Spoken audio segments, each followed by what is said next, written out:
അതിരൂപതയിലെ വൈദികർ ഒറ്റക്കെട്ടായി നിൽക്കുന്നു. അതായത് ഇപ്പോൾ ഉള്ള 400-ലധികം വൈദികരും ജനാഭിമുഖ കുർബാനയ്ക്ക് വേണ്ടി നിലകൊള്ളുന്നവരാണ്. അവരതിൽ തന്നെ പഠിച്ച് പ്രാക്ടീസ് ചെയ്തവരുണ്ട്, അതിലേക്ക് മാറി വന്നവരുണ്ട്.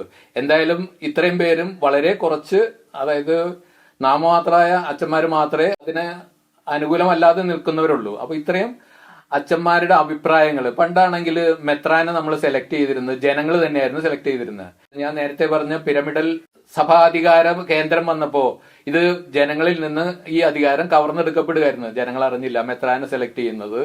അങ്ങനെയാണെങ്കിൽ ഈ നമ്മളുടെ ഇഷ്ടങ്ങളും കൂടി ചോദിച്ചിട്ട്, അതായത് സാധാരണക്കാരുടെ ഇഷ്ടം ചോദിക്കുന്ന, അല്ലെങ്കിൽ എല്ലാവരോടും ഇപ്പോ നമ്മളുടെ മാർപ്പാപ്പ തന്നെ നമ്മളുടെ കുടുംബ യൂണിറ്റുകളിൽ നിന്ന് വരെ ഇപ്പോ അഭിപ്രായം തേടിയിരുന്നു.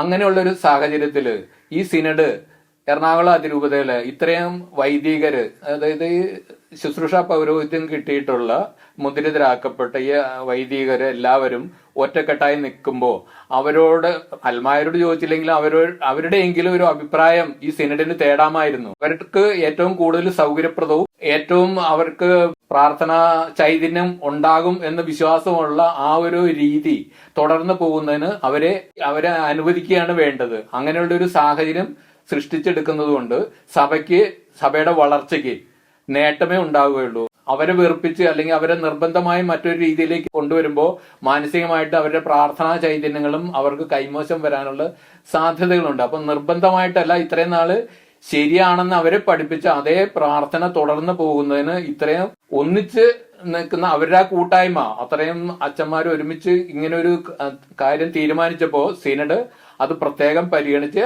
ആ കുർബാന തുടർന്ന് പോകുന്നതിനുള്ള അനുവാദം അവർക്ക് കൊടുക്കുകയാണ് വേണ്ടത്. അതാണ് ഇന്നത്തെ കാലഘട്ടത്തിന് ഏറ്റവും യോജിച്ചതും സഭയുടെ വളർച്ചയ്ക്കും വിശ്വാസത്തിൽ അടിയുറച്ചു നിൽക്കുന്നതിനും ഏറ്റവും ഉചിതമായതും അതായിരിക്കും.